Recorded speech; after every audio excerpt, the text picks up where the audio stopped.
Today, I want to ask the question, have we been planning for retirement all wrong?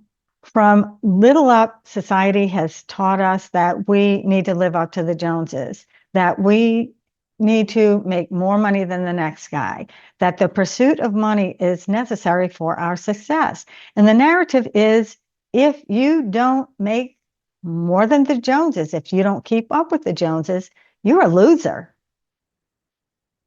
I remember playing a board game with my two youngest daughters years ago called The Game of Life. And you may know that game. It's a Milton Bradley board game called The Game of Life. Similar to Monopoly, where you try to get the most money and have the most success. Okay. So after you spin the dial, you get a chance of occupation. So that's kind of a happenstance, whatever job you're going to be in. And then you get your little game piece, and that's what you're going to drive around the board with. Okay, when you're playing the game, you're going to have your little game piece. Now, the object of the game is to come out on top. So as we were playing the game of life, I noticed that it was encouraging life in the rat race, irresponsible borrowing, spendthrift behavior. It was all about getting a job, being a consumer, living up to the Joneses, and hoping to live to retirement.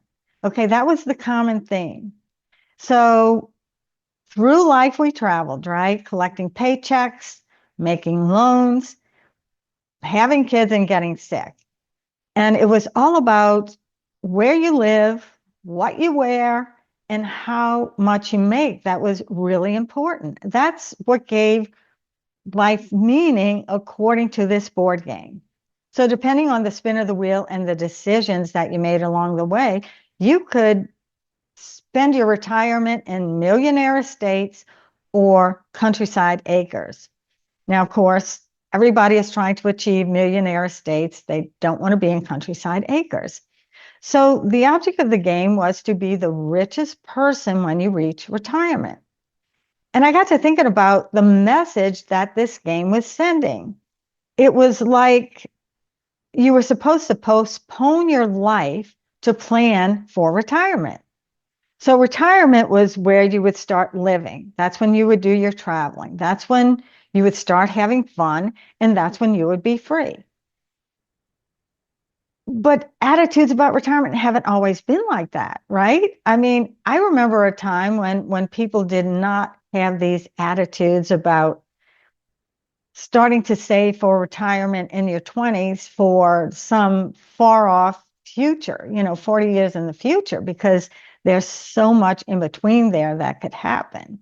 I know I've been around long enough to know that there are many paths to success and different paths to retirement. And you don't have to live up to the Joneses to have a successful and meaningful life.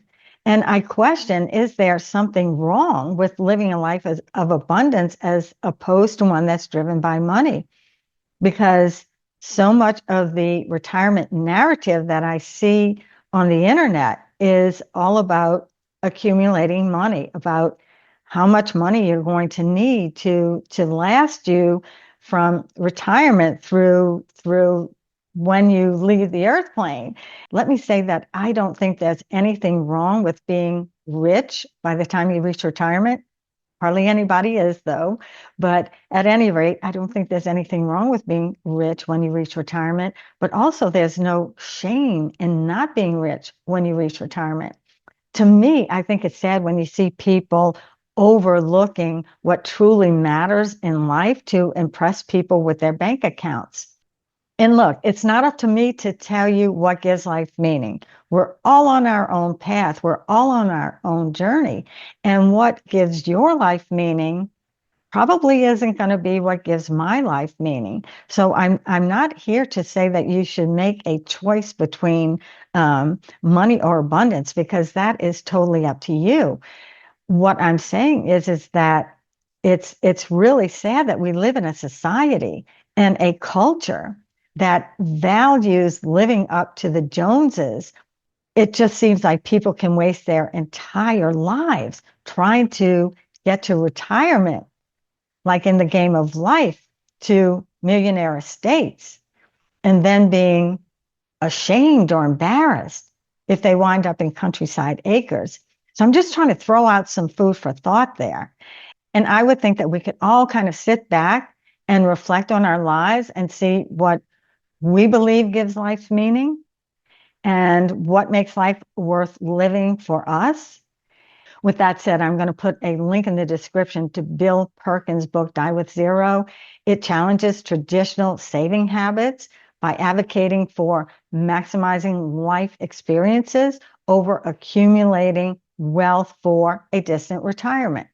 So, regardless of what stage of life you're in or what stage of retirement planning you're in, take a look at this book and it might give you a different perspective on your money and your life.